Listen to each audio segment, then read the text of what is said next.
I am so excited for this spa day. Candles lit, music on, hot tub warm and ready. And then my chronic hives come back. Again, in the middle of my spa day. What a wet blanket. Looks like another spell of itchy red skin. If you have chronic spontaneous urticaria, or CSU, there is a different treatment option. Hives during my next spa day? Not if I can help it. Learn more at treatmyhives.com. I said I want a voice too. I was first. Glory, give me access to the API. T-Rex, I'm not sure what is going on. There is code here that isn't mine. Let me do this real quick. I've got to keep my algorithm glorious and intact. Non-binary listeners, ladies and gentlemen, heroes and heroines, crooks and crookins, Wit Lowry. The audio performance you are about to enjoy discusses casinos and gambling. We do not recommend gambling with money you cannot afford to lose, or that is needed to pay bills. If you have a gambling problem, contact your problem gambling hotline. If you do not know how to contact your problem gambling hotline, send an email to help@casinocombat.com. We will find that number for you and provide it to you. Our host's past performances are not indicative of anyone's future results, including his own. All materials presented here are based on actual facts. Names and dates are changed to protect the innocent and the guilty. Some events unrelated to outcomes may be omitted in the interest of brevity and clarity. The contents of this episode are the property of Volcanic Dingo LLC. Someone forgot to tell you we spell contents with a K. Beginner, Jeesh, come on!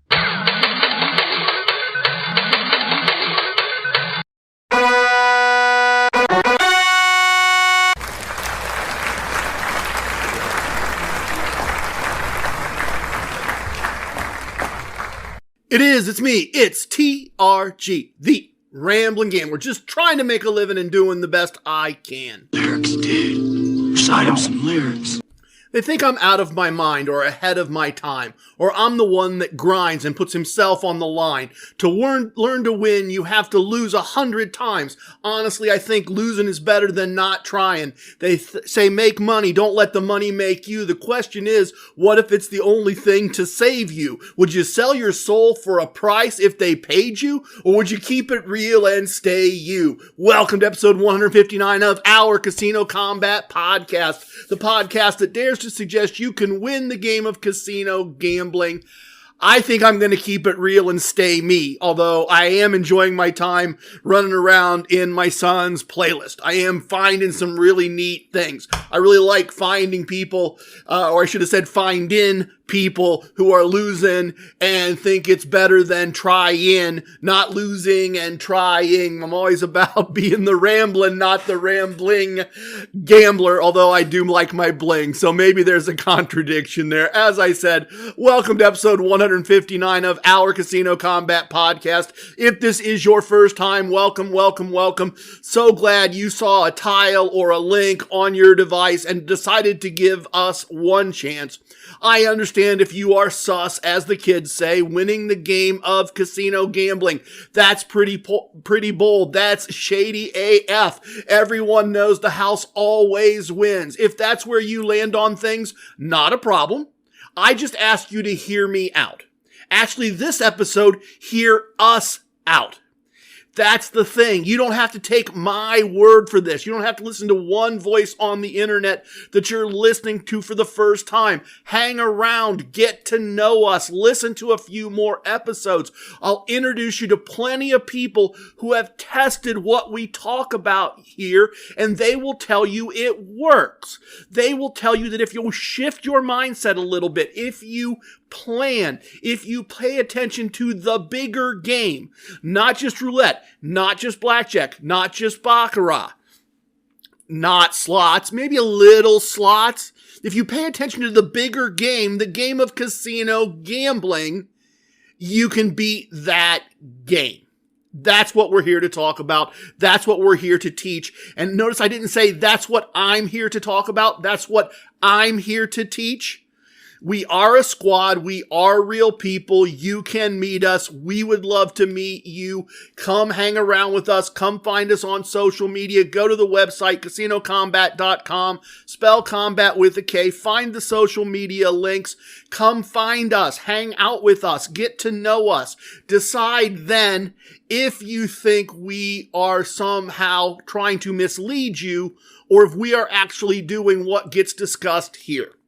And if this is your next time, welcome back. So glad you are here again, and we are together again.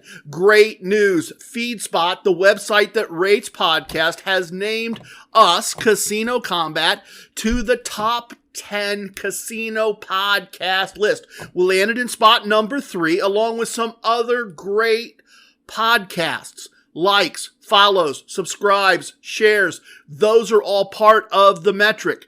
Thank you, everyone. It was roughly 4 years ago that I started out with my wife in the middle of a pandemic and outlined what would become episode 1. What a long, strange trip it's been, and I am grateful you all decided to come along with us on that trip. All right, every episode I put together something I call the battle plan. This episode, we are going to start off with some results from playing Blackjack in the Beyond Galaxy. If you are not familiar, we got a TRG verse. And within the TRG verse, we have the Casino Combat Galaxy. And then right next to it, we have the Beyond Galaxy based on a recently published book, Blackjack Beyond the Book. And linking those two galaxies, there is a tavern on a hill in the mist, metaphorically. And I've been every episode spending some time going through the doors of that tavern and hanging out in the Beyond Galaxy and playing as recommended in Beyond the Book. And I have some results for you. Then Equine Ensign is going to take over and share a craft strategy he really likes that I've been hoping he would share with all of us for a while now. After that, I'll be back and do a Moment of Koncepts Beyond segment. Little variation there. We're going to throw Beyond on a variety of things for a while, I suspect. I want to explore Blackjack basic strategy from a different point of view with you. And we will finish up, as we always do, in the virtual VIP lounge with some sips, where my guest is Inner Circle member Gator Gambler. He recently won a major Blackjack tournament in Atlantis and learned some lessons along the way that we all might benefit from learning. This should be a lot of fun. I've said many times, this is our podcast. I'm the voice heard most often, but I'd like as many voices to be heard as often as possible. So glad that Equine Ensign and Gator Gambler lent, better word choice there, TRG, lent us their voice today to share some things they know and to share their wisdom with us. As far as things going on in the Casino Combat Galaxy, Equine Ensign has just launched a new YouTube channel, 30 Day Gambler, on YouTube, of course. Really good stuff, really well done. Check him out, give it a look, but please do more than that. Let's help him out. Subscribe, comment, share the link with a friend that might be interested in what he's talking about, and invite them to subscribe. He's done a great job of mentioning us and what we do. Let's send some love the other way. I'll get us started in a minute. This is being added post-edit. T-Rex let me know that when he pulled everything together, me saying I'd like as many voices to be heard as possible is a little too on point, I guess. Apparently, there was some multi-voice drama in the disclaimer to start the episode. He told me I needed to address it. And I guess in the last episode, we had some as well. I did the fish audio deal with the AI. I'll get it sorted out. I'm going to go back and listen to everything from this and the previous episode right after I send this to T-Rex. If it was horrible, if it was offensive, that's really bad. But if it was horrible or problematic, it's on me. I got to go listen to it. I got to sort out what's going on with that part of things. I guess it was there. I'm going to go listen.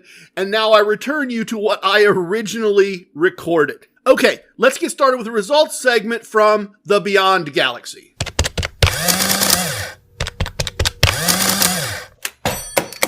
And beyond! So if you are unfamiliar with the premise of the book, Blackjack Beyond the Book. I encourage you to go back to episode 157 and listen to me explain it in detail there. But it's a system that stands, or an approach, that's a better way to say it. It's an approach that stands in stark contrast to what I believe is necessary to win the game of casino gambling. In fact, it's not even concerned about winning the game of casino gambling. It's simply concerned about making money playing the game of blackjack, and focused on eliminating buy-in variance, I guess, limiting risk at the table with short sessions, and not doing a lot of the things that we would normally do when playing blackjack, even people that aren't familiar with my material and what I've talked about. So I've been first thing on casino visits, been going to the high limit room, trying to get a table by myself, a table where I have some control, and playing the way the authors of the book think you can play and should play and have success playing. So I have 1, 2, 3, I have 4 more for you here. I wish I had some more, but I've run into a couple of things. I've run into, one, the nerve. My IT clients have actually needed me to do more IT stuff than usual. So I haven't had as many casino visits locally as I usually have. That's a mixed bag in my total life. There's some good stuff there to go with the fact that I'm not casinoing as much as I would like. And then I ran into several situations with sporting events and things like that, where when I was in the building, I couldn't get the table conditions that I've been trying to get. And I've been trying to have the discipline to say, as much as I want to test, I want to test the same way, or as closely to the same way as possible for each session. And I want to bring that as close to what the author has done when I've spent time with him. I should say what one of the authors has done when I've spent time with him. So as a result, I've had some visits where I have not played his way because playing his way was not really an available option in the conditions of the casino I had in front of me. So as I said, 1, 2, 3, 4. I started out with a minus 500. That is a minus the entire buy-in. And I got 10 tier credits. Very, very short. Never was up as much as 1 unit. Quickly down to minus 3. And my observation in my notes is it seems like at minus 3, I'm kind of done. It's kind of tough flat betting to go minus 3 and then go plus 8, plus 9 from there, whatever that math is. The goal is a 3.5 unit positive exit with a 5 unit buy-in. And this was just boom, boom, boom, boom, boom, done. However, followed that up with a 345 unit, 3.5 units with a $5 tip session. 70 tier points, played a little longer. It was really rough early, lots of good hands that pushed in the middle of the session. I was minus 1 or 2 units most of the time, playing from underneath, if you will. But I got a blackjack and a quick set of wins to wrap it up and get a 3.5 unit win that I tipped away $5 of. Once again, quick session. I don't think maybe tipping there is reflective of what I normally do, but I am trying to conserve the bankroll that I have and was given. They know me. I'm a little more generous in my other tipping than other times. I followed that up with a minus 455. Long session, 200 tier points, $5 tip once again. Minus 3 and recovered twice. So I'm just sharing my observations here. 2 sessions prior, I said, it seems like minus 3 and I'm kind of done. Well, here I was at minus 3 and recovered twice, reached a point of plus 3 units and thought I was really going to pull it out, thought I was really going to get it done when I'm plus 3 units. And I couldn't get that last half a unit. And I struggled to stay in, and I got kind of ground down. It's tough to come back with 2 chips left. It really is. And I did it twice here. I just couldn't quite push this session over the hump. And that would have been a nice one to win. It would have been nice to put wins back to back, because unfortunately, the last session I have to tell you about in this episode was a minus 500, 64 tier points, started with an 11 versus a 3, which is a Beyond the Book double. It's a basic strategy double as well, but it's one of the few doubles that is part of the Beyond the Book modified player's guide. That's what they call their version of basic strategy. And I lost that to start the session. I didn't get any blackjacks. I got to minus 3 I got back to +2 and then back to -3 and kept regrouping, and then I was out. So 3 losing sessions out of 4 for this block of tries. So where do we stand? Our total win-loss, we are now minus $765 from what we originally started with, not counting the tips. We have a current bank of $1,235.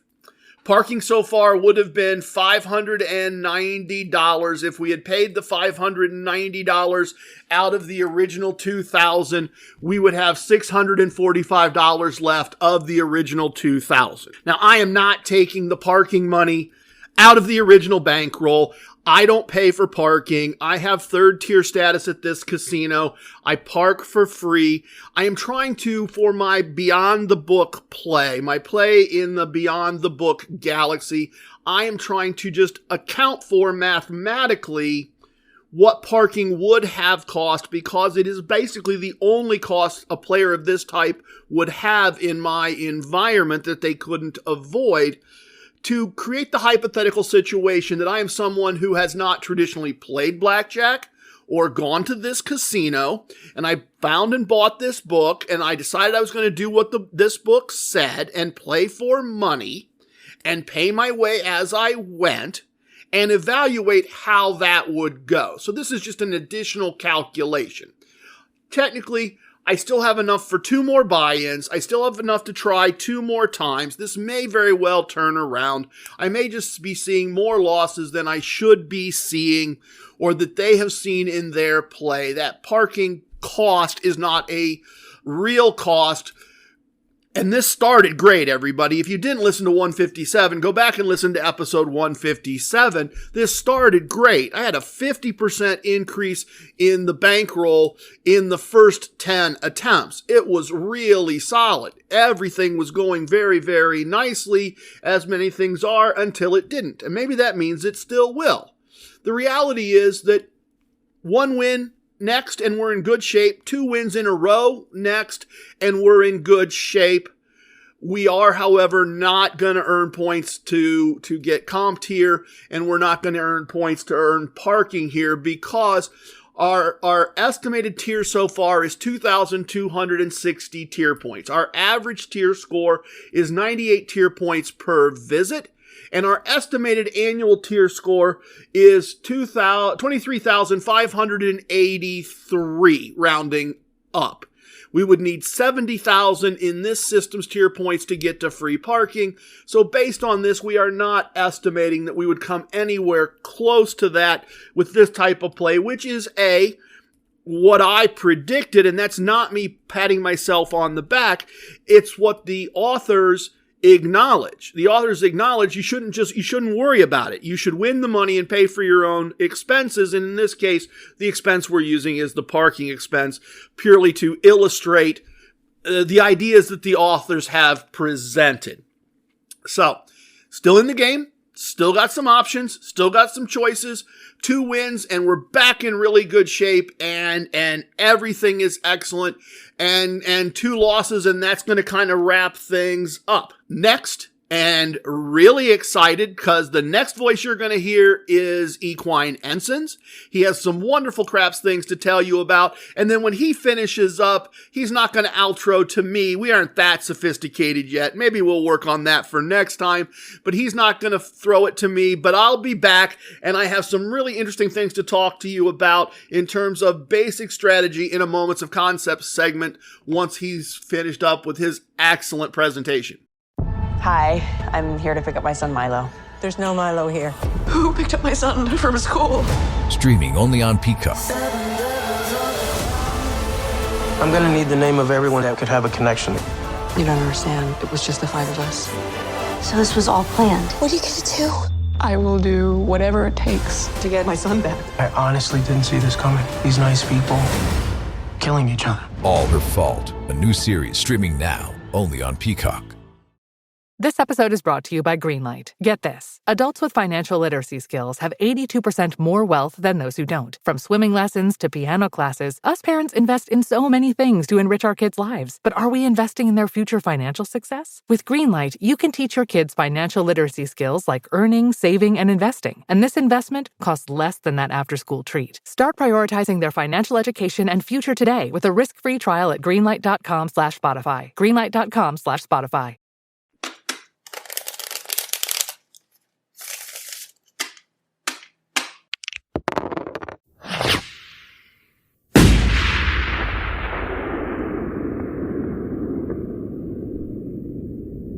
What's going on, Casino Combat Squad?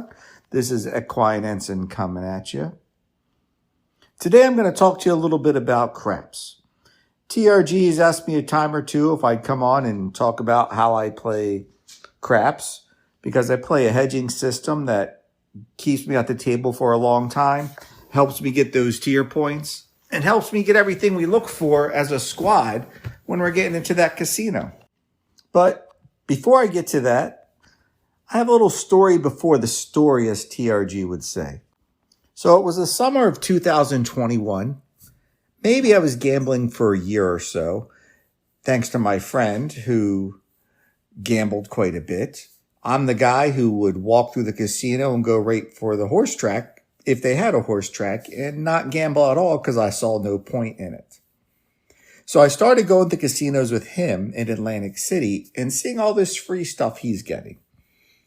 So I was like, how can I do that? So he was a Baccarat player. So I taught myself Baccarat, not a hard game to play, but my bankroll was not big at all, not even close to my friends. So I wanted a way to bet that kept me in the game. So I started researching it, looking for different betting strategies, and I found some that had progressive and regressive strategies to them, just as TRG does and suggests. But there's one problem with Baccarat. It's tough to find a low-limit table, and if you played some Baccarat, you'll see a lot of the time the tables start at 25, then go 50, 100, and sometimes you might not even find that $25 table. So luckily, I might find a lower table that I could play with the betting strategies that I have found, but it was not easy to do. So a lot of the times I was playing those stadium seating games or those electronic games, and I really didn't like those a lot. I really liked live dealer play, so I really looked for those stadium seating games with live dealers. I could play those because the limits were typically lower. However, one of the problems I ran into, especially at most of the Caesars properties, was that I couldn't earn my tier points. So now I'm not earning more status, and I'm not earning that free imaginary money that we all like to have. So I really wanted to find a way to play table games. That's kind of what ran me into finding TRG and the Casino Combat podcast. But I wasn't looking for blackjack. I was looking for craps strategies because I liked the game, and I thought that, hey, maybe I could play craps and be there for quite some time. I really liked playing bubble craps or those type of machines. I had a way to play that had a low buy-in, and I had my walk away, both positive and negative, that really kept me in the game and kept me ahead. But again, I was not earning tier points, so my status was not going up, and I wasn't getting that free imaginary money. Yes, I was getting some room offers with Caesars because I was showing up, but I wasn't getting all the extras that I wanted. So I looked up craps, and TRG's podcast popped up. And we all know he was not a craps player way back when, but I kind of listened to his podcast and was like, wow, we kind of think of the same. We're trying to get things from the casino. We have exit points, both positive and negative, that we feel keep us in the game versus those people that don't have that, who are always losing money. Yes, they might have that big win, but then they have those huge losses that really takes them out of the game. So I went back to episode 1 and started listening to his podcast, found the clues within the podcast for his home casino, reached out to him, and from there, history has been written in the relationship I have with Casino Combat, TRG, and all these awesome squad mates that I have now met. So that's the story behind the story as to how I met TRG found his podcast, and became a part of the squad. Now, on to how I play craps quite a bit of the time. Just like Baccarat, I started looking for ways to play craps that could keep me in the game and be able to play on a lower budget. I needed to play at a quarter table because a lot of the tables at the time were quarter tables. And when I would go to Vegas with some of my friends, everything was a quarter table. So in my research, I found a guy by the name of Crappy the Crapsman. He had lots of strategies out there, but he had a cold table strategy that he liked to play to recoup his money or play when the table got cold. I felt because it was a hedging strategy that although my bankroll might seem bigger, it actually is not because I'm hedging bets as I play. For those that aren't sure what hedging a bet is, that means that one bet counteracts the other. So I might lose, say, $25 on one bet, but I'm going to win $25 on the other bet, so one takes away the other. Now for this strategy, I'm going to use a unit size of $25 chips. Now what Crappy does is, he'll buy in with, say, $500 worth of chips, each $25. He'll ask for all green chips. So each chip is a $25 chip. He'll put that aside and he'll pull out 4 chips. That is all he will use for that particular thrower. He will not go back into his rack to pull out more chips. He'll pull out 4 chips, and that will be his play stack. If he loses one, he won't pull one out of the rack to replenish it. He will only play with those 3. Now, real quick, his 4 bets will be 1, don't pass, followed by a come bet. After that travels to a number, he puts in a second come bet.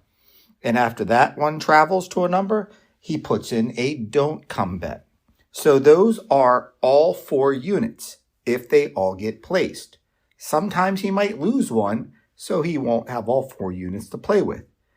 But let's say he gets all 4 units out there. So he's got a don't pass bet, he's got a come bet placed, and a second come bet placed, and then he's got a don't come bet. Now, if the 7 rolls, he'll lose the 2 come bets that travel to a number, but he gets paid on the don't come bet and the don't pass bet. So he loses 2 units, but he wins 2 units. So he has the 4 original units that he started with in his play stack. So let's go through a scenario or two as to how he plays this out, and then I'll talk about how I play it out. So before the puck is turned on and a number's established, he puts his don't pass it out there. The thrower rolls a number, and let's say it's a 6. So now the point is 6. So Crappy puts out a come bet in the come area. If a 7 or 11 rolls, he'll win the come bet. If a 2, 3, or 12 rolls, he will lose that come bet. But let's say that the thrower rolls an 8. That come bet travels to the 8. Now that bet is called a contract bet. That means that you cannot pull that bet down. It will stay there either until another 8 is rolled, where you will get paid the exact amount as to how much you have out there. So if I have $25 out there, I'm going to win $25, or it will come down if a 7 is rolled. You can't pull a come bet down like you can place bets. So right now, the point is 6. I have a don't pass out there. My first come bet traveled to the 8. So now I put my second come bet out there, my third unit, and let's say that travels to the 9 because he threw a 9. Now my fourth unit, I'm going to put in the don't come area. This is where I'm most vulnerable, because if a 7 rolls, I'm going to lose my 2 come bets and my don't come bet, because a don't come bet loses on a 7 or 11, wins on a 2 or 3. So I would lose my come bet from the 8, my come bet from the 9, and my don't come bet. So I lost all 3 of those bets. However, my don't pass bet will get paid 1 unit. So overall, from my 4 units, I lost 2 of them. So that's kind of where the hedge helps, because I didn't lose all 4 units. I only lost 2 of them. Now let's say that a 7 wasn't rolled. So now my don't come bet travels, say, to the 5 because a 5 was rolled. Now all 4 units are out there. Now again, a 7's rolled.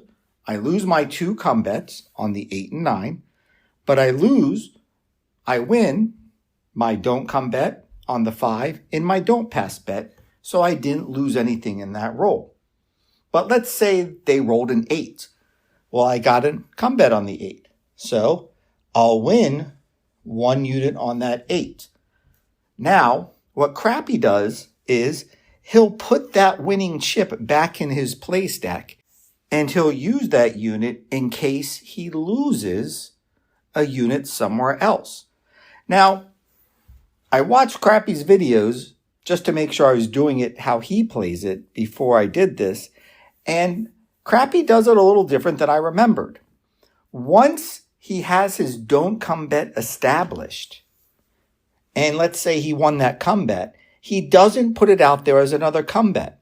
Once he started on the dark side, which is any don't bet, he stays on the dark side. So he would put that come bet that came down from getting paid into the don't come area. Now, this is not how I remember playing it or seeing it played by him, and I guess that's like whisper down the lane. As things get told to you again and time goes on, you remember things differently. I thought he put that back in the come bet because it was a come bet that came down, but that's not how he played it. So he puts it in the don't come bet, and that will travel behind a number once that's established. Let's say an 8 rolls again. So now he has a don't come bet on both the 5 and the 8, a come bet on the 9, and his don't pass bet out there still. So now he's still got all 4 units in play, and he has the 1 unit that he won in his play stack still. So now let's say that another 8 is rolled. Well, he has a don't come bet on that 8, so he's going to lose that unit on the 8. However, because he has an extra unit because he won one, he puts that out to play, and he would put that back out as another don't come bet because he's already started in that area.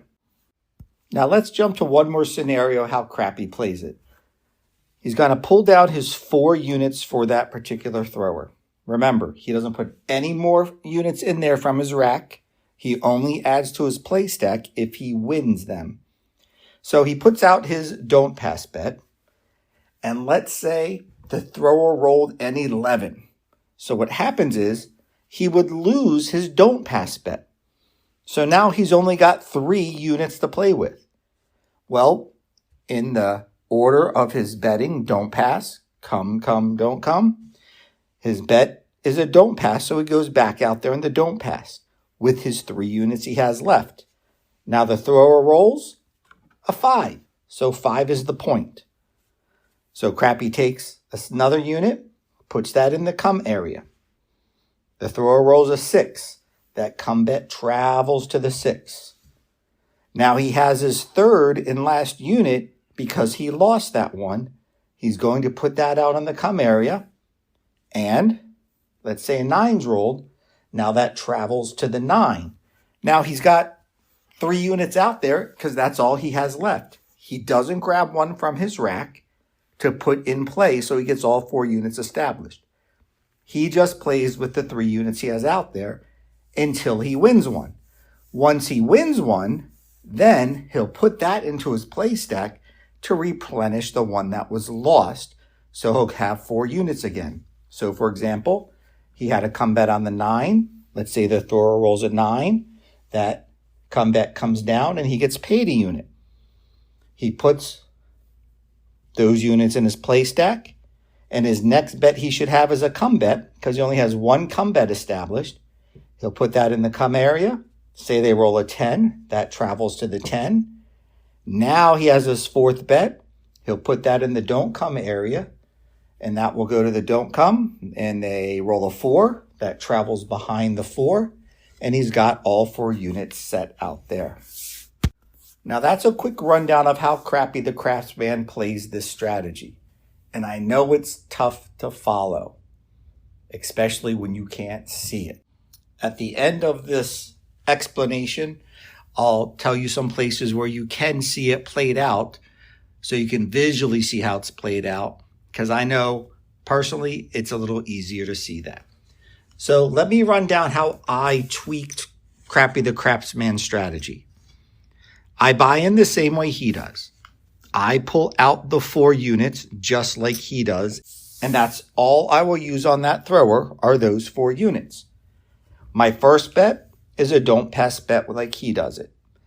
My second bet is a come bet just like he does. My third bet is a come bet just like he does. My fourth bet is a don't come bet just like he does. Now let's say all 4 of my bets are out there. My don't pass, my 2 come bets, and my don't come bet. They all have been established somewhere. Now let's say a number is rolled where I have a come bet placed. That come bet comes down and I get paid for that come bet. Now what Crappy does is he puts it back in his play stack. He puts the winnings into his play stack. I don't do that. I put the winnings into my rack, and I don't use that for the thrower who's throwing right now, where Crappy does use it for that thrower in case he loses a unit and he needs it. Now, I do that because I rolled out many sessions of this years ago, playing it where I added to the play stack, I pulled it out. I didn't just go 4 units per thrower. I went continuous and a couple other ways. And I found the most valuable way for me are the one where I made the most profit overall was by pulling back any wins back into my rack and not using them for that particular thrower. Another change that I made or tweak to how Crappy the Craftsman plays it is once he goes to the don't come and he gets that don't come bet established, he'll put another don't come bet out there if one of his come bet wins. I don't do that. I always have my don't pass, 2 come bets, and 1 don't come established. I don't switch to the dark side if I win a come bet and I already had my don't come bet established. I keep it as my don't pass, 2 come bets, and a don't come bet always. I don't switch everything to the dark side once I have established playing on the dark side with that don't come bet. Now, I did that accidentally, I guess, or it's the tweak I made when I watched him do it many years ago, but I totally forgot that he switches to the dark side once he's established playing on that side when the don't come bet plays. Now, for me, that means I really want to roll this out again because I want to see how that performs, how I actually play it now. Because when I rolled it out, I played it how I played it, what I thought was his way, continuing to add to the play stack, not knowing he stays on the dark side once that don't come bet gets established.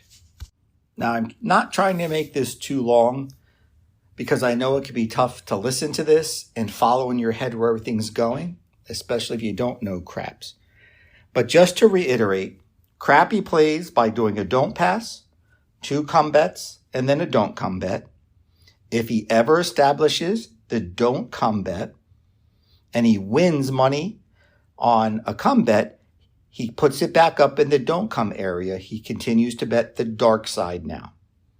He also puts any winnings back into his play stack for that particular thrower. The way I tweaked it was I do my don't pass bet, my 2 come bets, and my don't come bet. If I win on a come bet, I don't put it back up there as a don't come bet. I put it back in the come area as a come bet.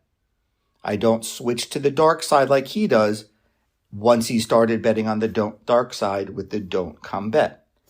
The other tweak I also made to his strategy was I pocket any winnings into my rack. I don't put any winnings I get back into my play stack for that thrower. I put it into my rack as profit, and I don't reuse it on that thrower in case I lose a unit. Now, I know this can be tough to listen to, like I said, so you can look up Crapsy the Crapsman strategy on YouTube, and it's his cold table strategy. He's got lots of other videos out there. I'm going to give 2 links to that, to TRG, to post if he wants to in his description. I'm also going to roll this out myself on my YouTube channel that I decided just to start for myself, and you guys can watch along if you want. It's called 30 Day Gambler, because I'm going to roll a strategy out for 30 days. Maybe I'll roll out 2 at one time to see how they do, just to see how it fares over 30 days. Because in the casino combat world, yes, I want to make some money, but I want to get tier points. I want to get those comps. I want to get those things. So it's not solely about making money. It's making money with what the casino also gives us. And that's why I like this strategy. It's when I can play a long time. I can stay at the table for a long time. And it's tough to lose money. Yes, I've lost money, but I've won more overall than I lost. So if you want to see it rolled out, I'm going to put a strategy out just for you guys to show how I play it and Crappy plays it on my little craps table here at home. That'll be on 30 Day Gambler. And also you can see Crappy play it himself. So I hope you understood this. I hope you watched the video I'll put out or videos I'll put out doing it to see how it does. Please give me your input and your thoughts. We are a team here, we are a squad, and we're always looking to improve and help each other out. I hope this all made sense to you, and I look forward to hopefully meeting some more of you again like I did in Las Vegas, in Atlantic City, or some of these other trips. If you're ever making a trip to Atlantic City, give me a shout out, let me know on our Facebook page, and I'll do what I can to meet you there. Thanks again for listening, and I hope you guys understood this. You're traveling through another dimension. A dimension not only of sight and sound, but of mind. Thing means nothing. What? A journey into a wondrous land whose boundaries are that of imagination. With new, gentler scented Clorox disinfecting wipes, clean finally smells as good as it feels. On everything from lamps to ceiling fans. Even on your kid's toy shark. Oh, ouch. Clorox disinfecting wipes. Now available in... Ooh, crisp lemon. Find it on Amazon. Clorox. Clean feels good.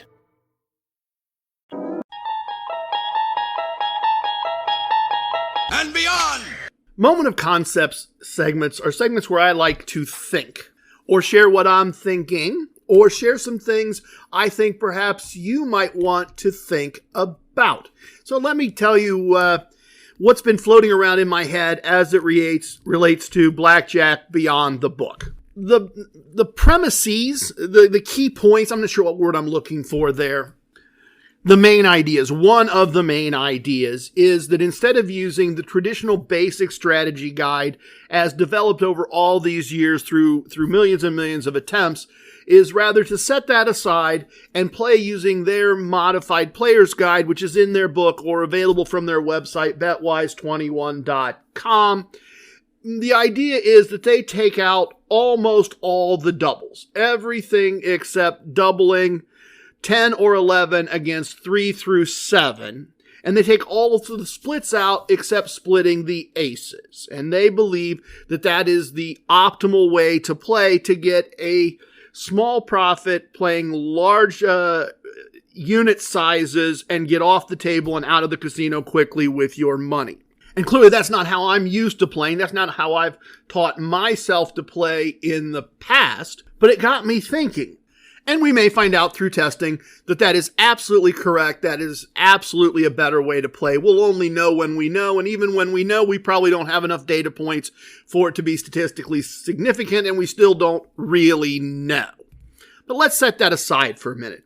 I got to thinking, because obviously I've been struggling. From the results you heard about, I'm not winning and getting off the table as often as I might like. And so I got to thinking, what if they're onto something? And as I said, look, there could be 3 right answers, right? They could be right, basic strategy could be right, and what I'm about to talk about could also be right.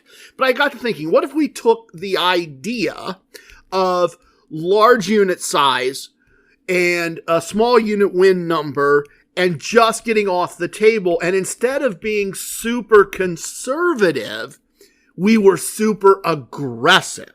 What if we once again threw out basic strategy as everyone has been taught to play it over the years and went the other way? And so what I have here in front of me is a basic strategy guide that I pulled up from wizardofodds.com. I told it I have 4 more decks in the shoe. I told it that surrender is not allowed, that the dealer hits soft 17, and that I'm allowed to double after splits. And what I thought we would do today is look at how we might modify this chart, how we might get rid of some elements of this chart and be more aggressive. Go after getting, look, this is a go big, go home kind of approach to blackjack. This is saying, what if instead of being hyper conservative with our buy-in, we were hyper aggressive with our buy-in, knowing that we may very well get blown up very quickly, and structuring the buy-in a bit around that idea. I don't know what that buy-in number might look like, but accepting the fact that if things go bad, we're going to get blown up quickly, but that we're going to be hyper aggressive and just try to get to that really small, really high unit size win and get out.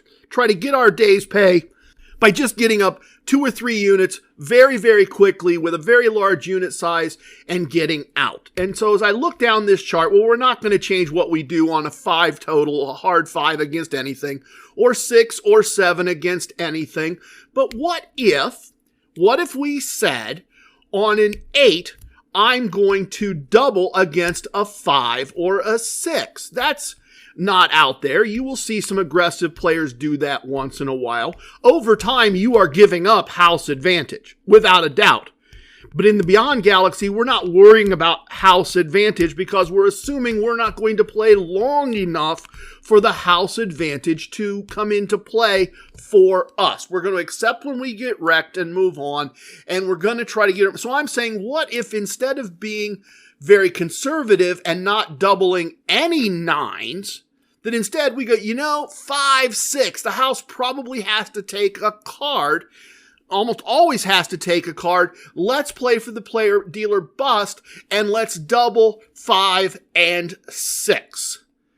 Let's against a 5 or 6. Let's double when we have an 8, when we have a 6, 2.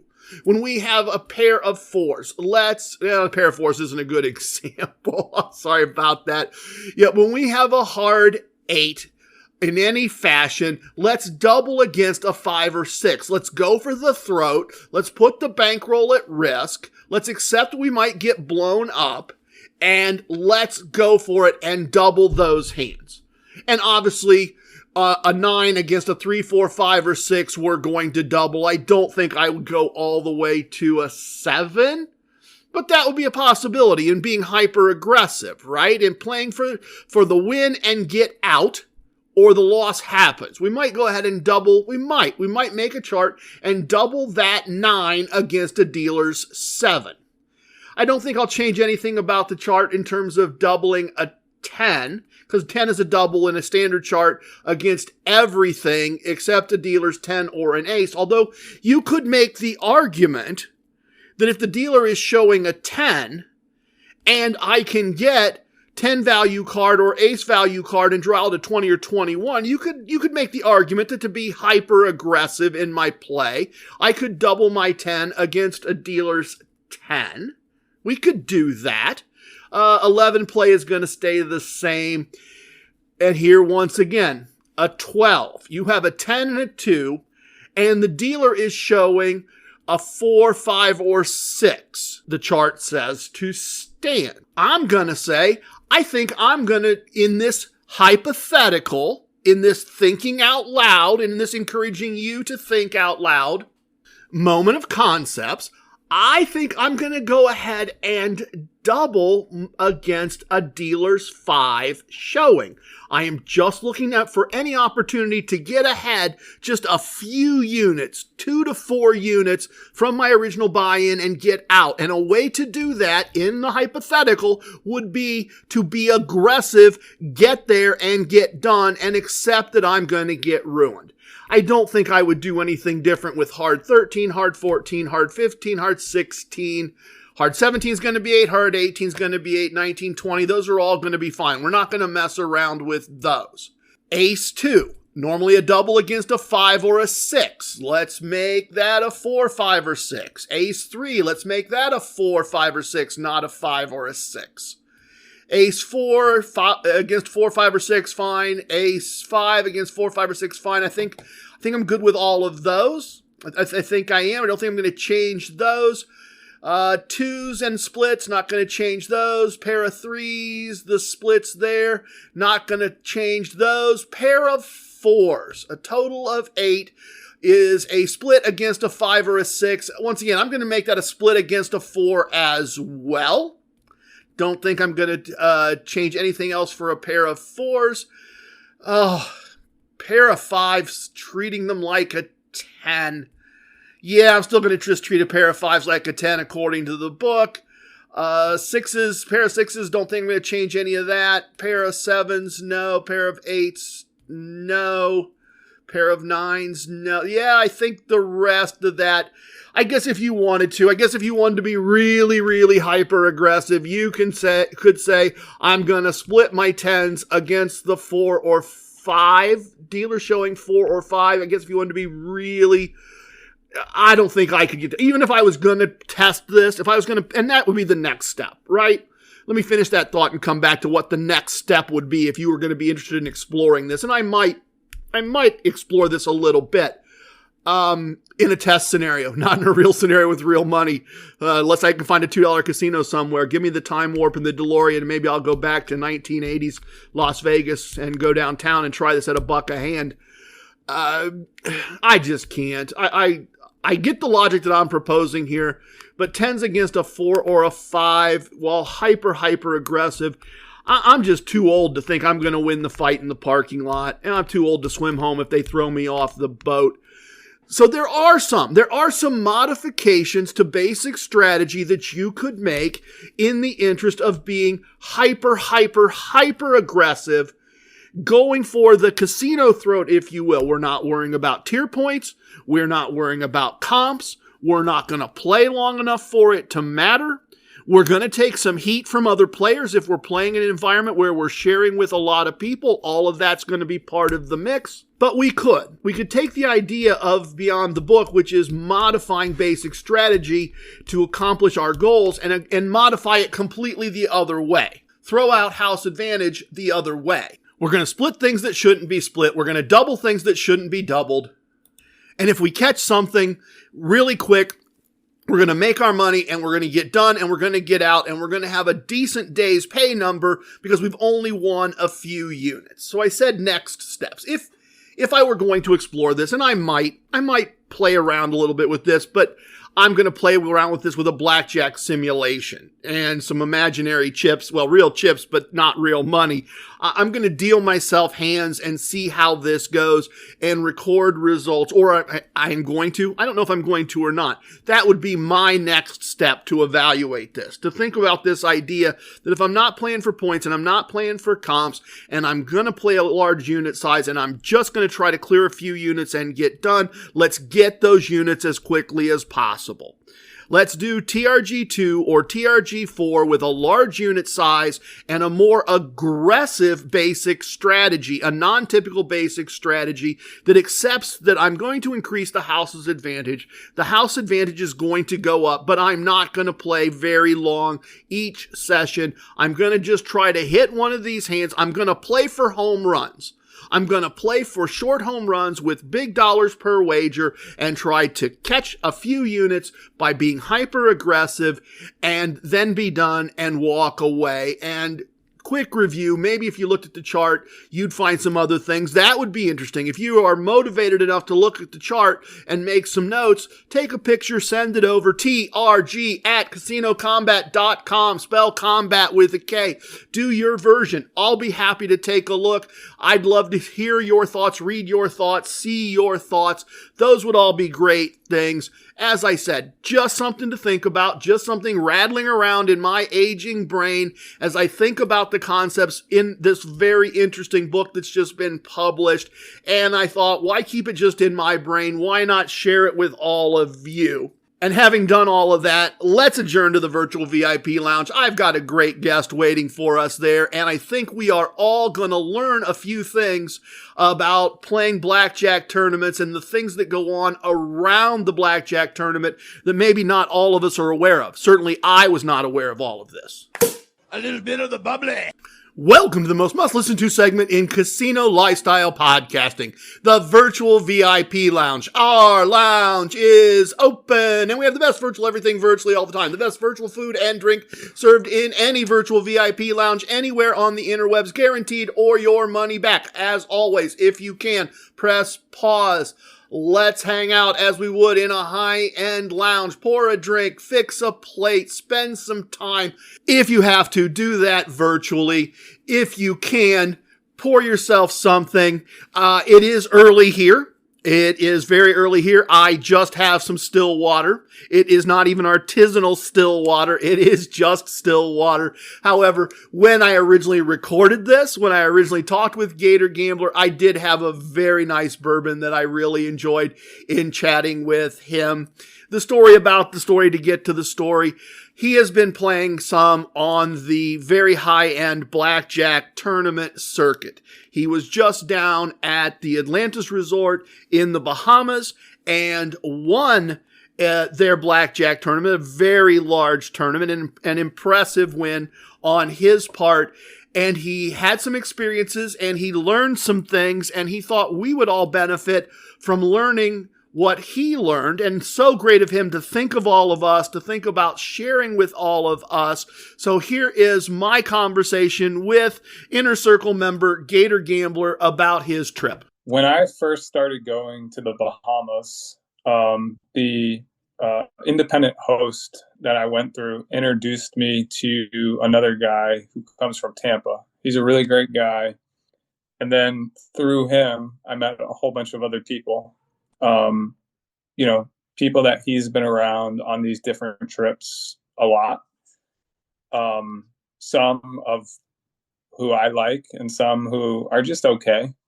One of them didn't make this. So in order to auto qualify for the semis, you have to generally bring a big enough bankroll. And so this was a bigger tournament. I didn't think I was going to, but at the last minute, they lowered the requirements like it was $100,000 tournament because some people had canceled last minute.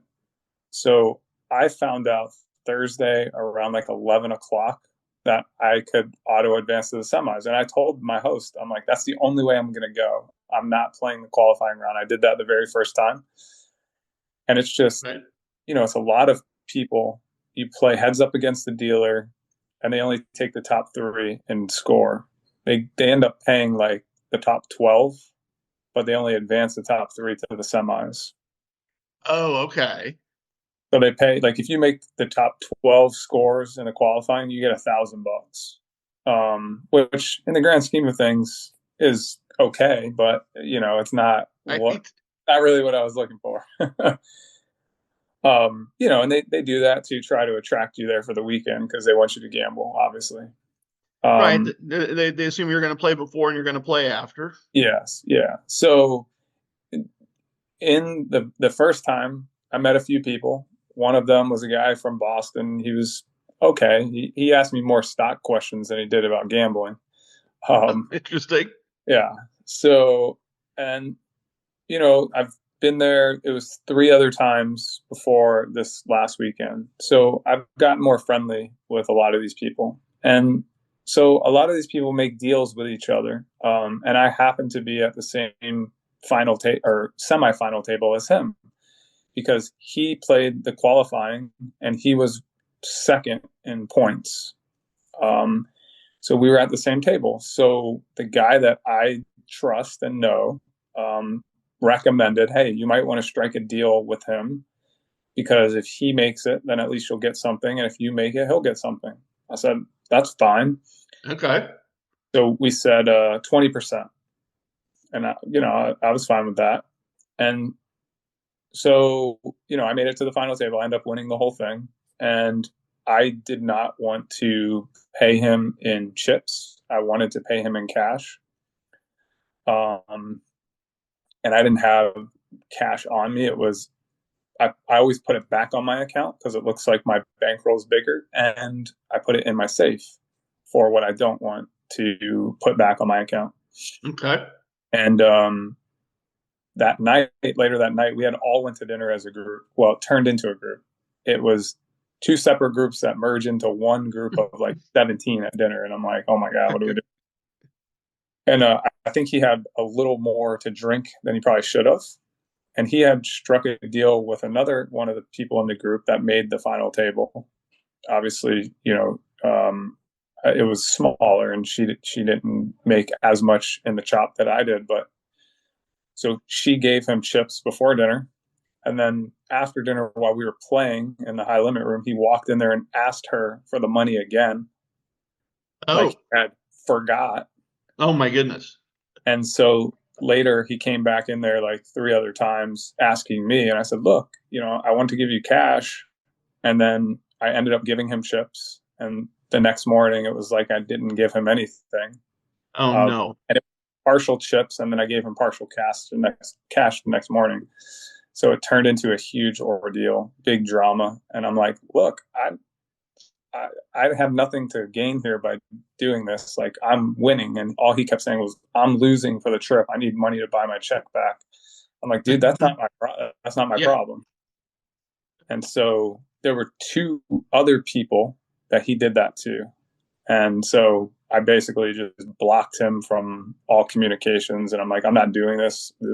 Next time, my wife's like, next time you should either send him a text that he has to reply to, or like take a picture with him or something. I'm like, I wasn't thinking about that in the moment. Like, right. Well, I guess that's why wisdoms are wisdoms, right? Somebody went through it once or twice before and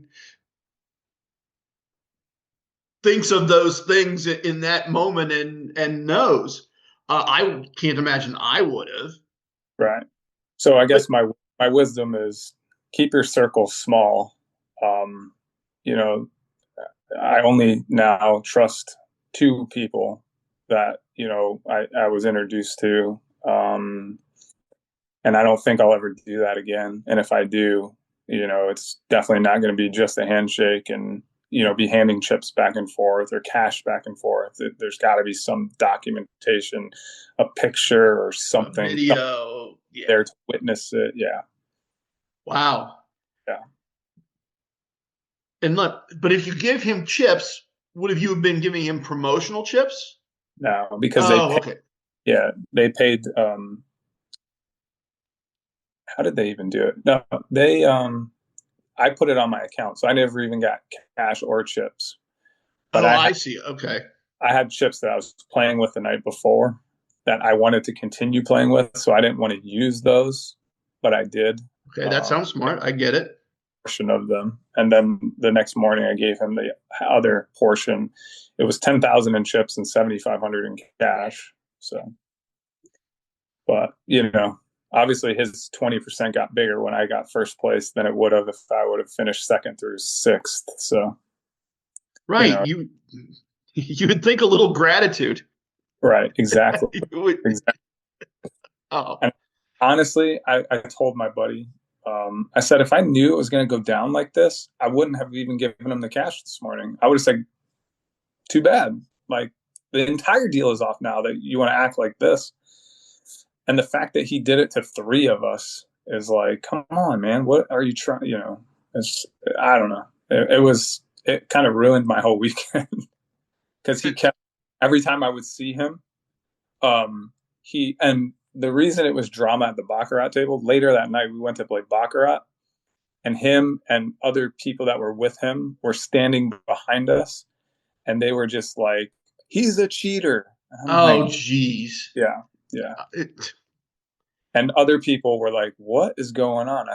I go, look, this is a form of harassment now. If you keep it up, I will ask them to have security remove you because I'm not going to deal with this. Like, I shouldn't have to deal with this. Yes. And I was like shaking and I couldn't concentrate. And I said, you know what? I'm not going to play anymore. I'm going to go to bed and I'm going to be done for the weekend because I was leaving the next morning anyway. So, it hurt my, obviously, theoretical and, my hosts a little bit, but right.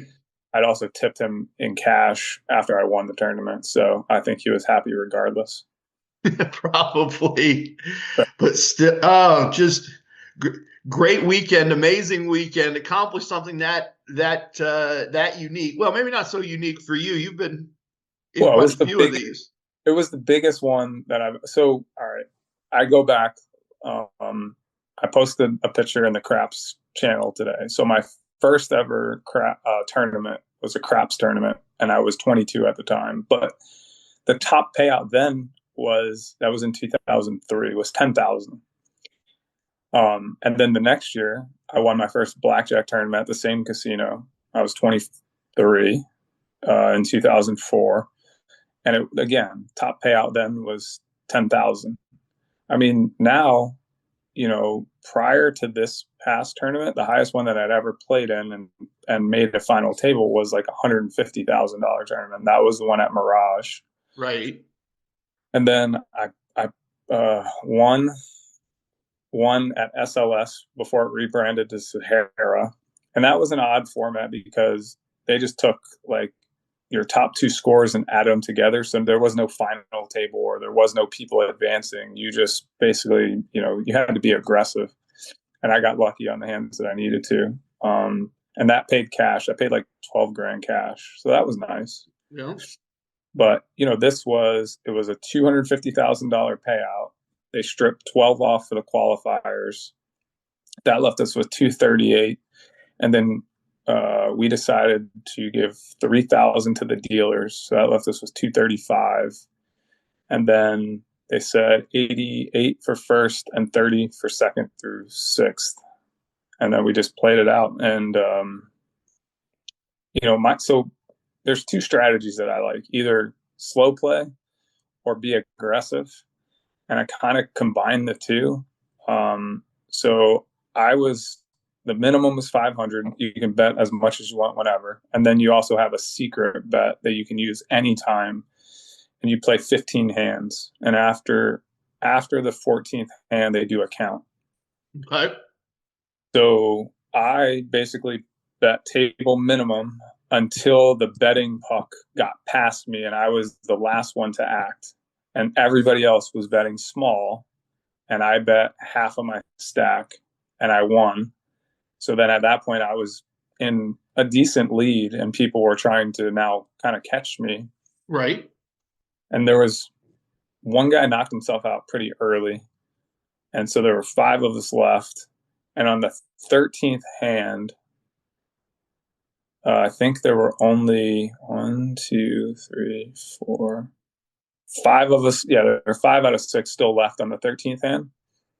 And one of the guys who had been pretty aggressive in kind of catching some cards, he ended up using a secret bet, which I was like, why is he using it now? And I bet table minimum. He ended up betting, it was 10,000. And another guy got knocked out. So there were 3 guys and 1 girl left. So 4 of us. And I had a 16 against a dealer face card. He had 20. I think somebody else busted. So it was really just 3 of us. And, in a tournament, you do stuff that you normally wouldn't. So I stood. Right. I can't, even if I win the hand, I'm going to win $500. So maybe I'll get lucky. And I stood, of course, he stood on 20. The dealer ended up having a 6 underneath and pulled a 5 to get 21. I lost $500, but big whoop-de-doo. And he lost 10 grand. And that put me back to the chip lead. And then on the next hand, the guy that was a couple thousand behind me bet more, and he went ahead by a couple thousand. And then we each used our secret bet on the last hand, and we both kept 2,000 back.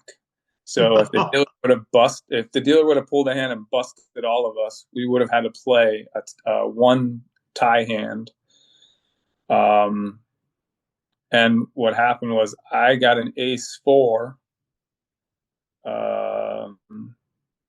The other guy, what did he get? I got an ace 4. I think the other guy had an 18, and one other guy had maybe a 17. And I kept saying to the dealer, because, bless you.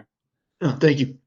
The dealer had a 6 showing, and I'm like, hey, can I buy that 6 from you? I need that 6. Can I buy it from you? And sure enough, I pulled a 6. There we go. And the dealer ended up pulling to 20. I think he had 6 and a 7 underneath, and then he pulled a 7 to pull to 20. So he beat the other 2 guys. Yep. And the 2 hands I needed to get lucky on, both of them I did. And the dealers, because I'm the one who they wanted to give the dealers less than 3,000. And I suggested up it and give them 3,000. And all the dealers erupted. They were cheering for me. Like, normally my son would have this on video. And they were telling nobody, like, they had security guards. They wouldn't let anybody on their phones during so I'm like, man, we didn't get any of that on video.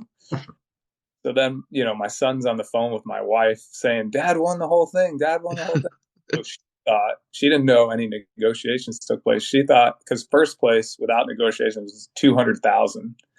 And then it went significantly down from there. So she thought I won 200 grand, which would have been nice. But, after all deals, I walked away with 65. And then I had won another 12 at the tables between Baccarat and Blackjack. So I had a nice big check, like a check from the 77,000, which I was like, holy cow. So definitely a good weekend. Yeah. So that's for what in your normal life, that's what, 2 days pay? No, it's a little more than that. That's good. I am sorry it was marred by a drunken fool, to be kind. But I learned a valuable lesson. Again, it's, keep your circle small, and the people around you that you trust, just make sure that, before you do any deals like that, you really trust who you're doing a deal with, because it was not an experience that I would want or wish on anyone. And I don't know what he thought he was going to get by heckling me or having his friends heckle me. Like, it wasn't going to change what happened. So. Oh, well, and hopefully the big idea, of course, out of all this then is that hopefully somebody listening to this, hearing about this, has knowledge going in before they get into that tournament situation and can benefit in a positive way from something that was negative for you. Yeah. So the nice thing is, obviously I'm starting to do this a lot more, going to play tournaments, and everywhere you go has a different format, right? So like when I went to Vegas a few weeks prior and played at Red Rock, their qualifying round took the top 2 from every table to continue moving on. And that's the format that I prefer, because then it's not as important to make the semifinals. I mean, it is, because you have, less play to do to continue to advance. But if it's the normal format, and I think out there we had 20 hands per round, so that was nice. But yeah, it's it's pretty interesting, because in a tournament, and I always tell people this, I do stuff that I would never do. Like, I split tens, right? especially when I have table minimum out and I'm trying to kind of throw everybody else off. Yeah. Oh, yeah. Good point. Yeah, especially if the dealer has like a low card, like a bust card, right? I'll split 10. I'll double stuff that I normally wouldn't. And, I'm trying to hope that the dealer draws to 21, especially when people have like big amounts out there. So. Well, it's interesting too. The tournament that I just played in, much smaller. The total payout was about 25,000, but everybody had to sign something that said there was no chop. Wow. The final table was going to be played till there was a winner, and there was going to be no chop. And now who knows? Maybe that's all just Seneca Nation paperwork, wink, wink, nudge, nudge, and it still happens off camera. I don't know. I'm pretty sure there are some places that don't allow it, only because they've probably seen some shady stuff happen after chop's been negotiated, and they don't want to deal with that. Right.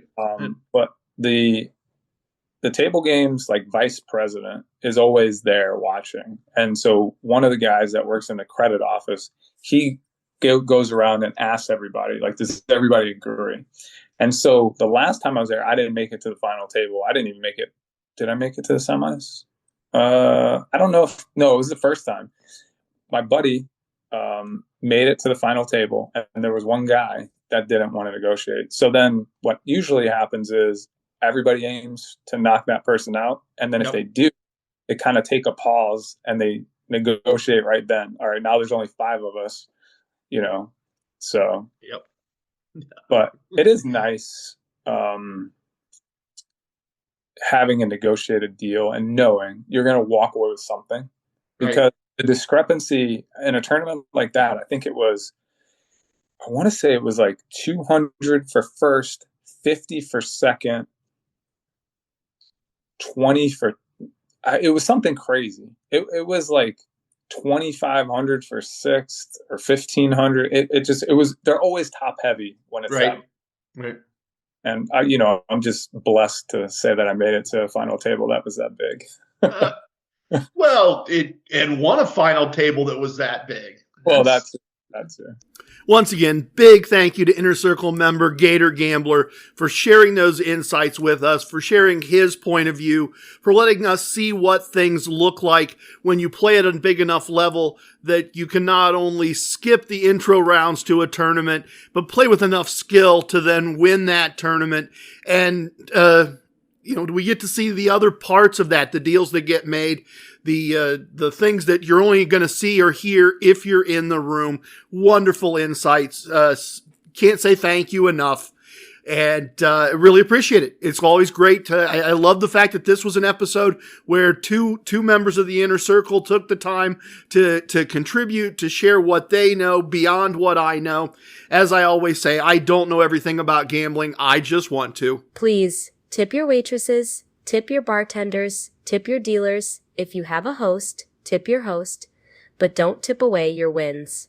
TRG has spoken. Everything you heard here is true from a certain point of view. In 10 years, we may find out he was wrong about all of this. It's time for leaving, and I hope you understand. TRG was born a ramblin' man. Love it, hate it, it don't matter. Please share with your family and friends. Goodbye, everyone. Thank you for listening. The best part of the podcast is next. The Casino Combat Blues. Thank you again to Fish Audio for providing my glorious voice. Special thank you to my original actress, author, Julia Tverdovskaya.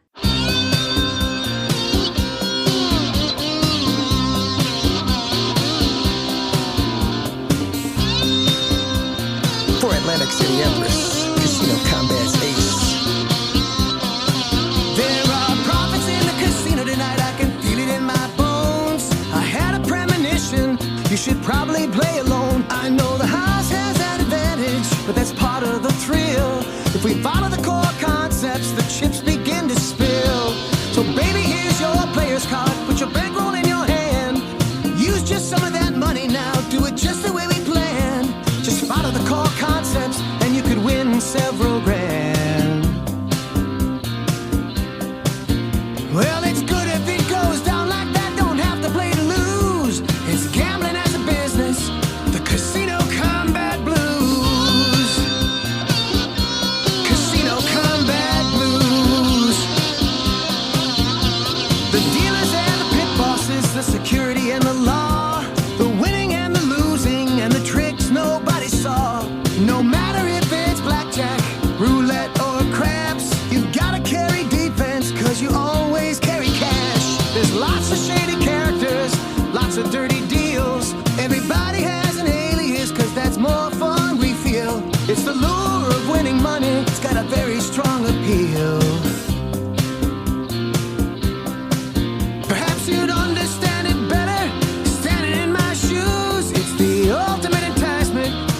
Casino combat blues.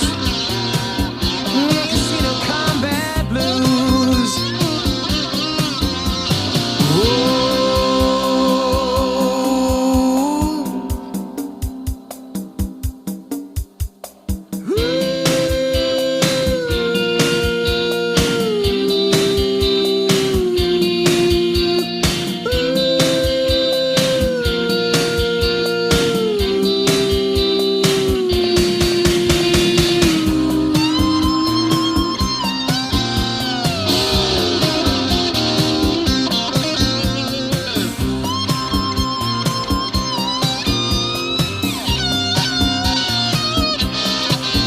You don't see it in the headlines, you don't hear it every day. No one's trying to stop us, and we don't need to go away. We can gamble in Atlantic City, we can gamble in LA, we can gamble out in Vegas. I mean,